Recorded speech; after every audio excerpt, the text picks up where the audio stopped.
బీజేపీని నమ్ముకొని రఘురామకృష్ణంరాజు మోసపోయారు. బీజేపీ అండగా నిలుస్తుందని గత 4.5 సంవత్సరాలుగా ఆయన వైసీపీకి రెబెల్గా మారారు.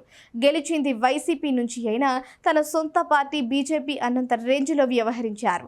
ఖచ్చితంగా నరసాపురం నుంచి బీజేపీ ఎంపీ అభ్యర్థిగా పోటీ చేస్తారనే ధీమాతో కూడా ఉన్నారు. బీజేపీ అంతర్గత రాజకీయాలతో రఘురామరాజుకు టికెట్ లేకుండా చేశారు. అయితే తనకు టికెట్ రాకపోవడాన్ని జగన్ విజయంగా రఘురామకృష్ణంరాజు అభివర్ణించారు.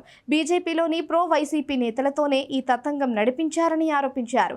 అయినా సరే తాను ఎన్నికల్లో పోటీ చేస్తానని ఖచ్చితంగా చెప్పుకొచ్చారు రఘురామకృష్ణంరాజు. అన్నట్టుగానే రఘురామకృష్ణంరాజు కోసం చంద్రబాబు రంగంలోకి దిగారు. రఘురామను టీడీపీలో చేర్చుకుంటామని, నరసాపురం లోక్సభ స్థానాన్ని టీడీపీకి విడిచిపెడితే ఏలూరు పార్లమెంట్ స్థానాన్ని బీజేపీకి విడిచిపెడతామని చంద్రబాబు ఆఫర్ పెట్టారు.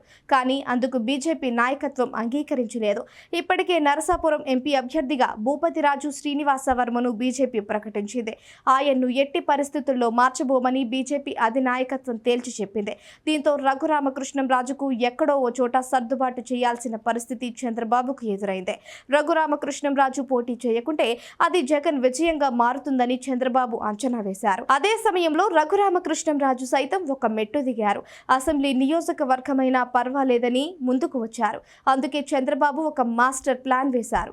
చంద్రబాబు పాలకొల్లు పర్యటనలో రఘురామకృష్ణంరాజు తెలుగుదేశం పార్టీలో చేరనున్నారు.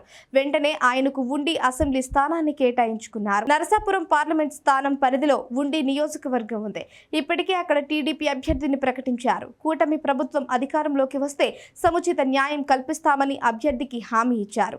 అటు రఘురామకృష్ణంరాజు నుంచి ఆర్థిక భరోసా దక్కినట్లు తెలుస్తోంది. దీంతో సదరు టీడీపీ అభ్యర్థి పక్కకి తప్పుకునేందుకు అంగీకరించినట్లు సమాచారం. కేవలం ఎమ్మెల్యేగానే కాకుండా కూటమి ప్రభుత్వం అధికారంలోకి వస్తే కీలక పదవి ఇస్తామని చంద్రబాబు రఘురామకృష్ణంరాజుకు హామీ ఇచ్చినట్లు సమాచారం.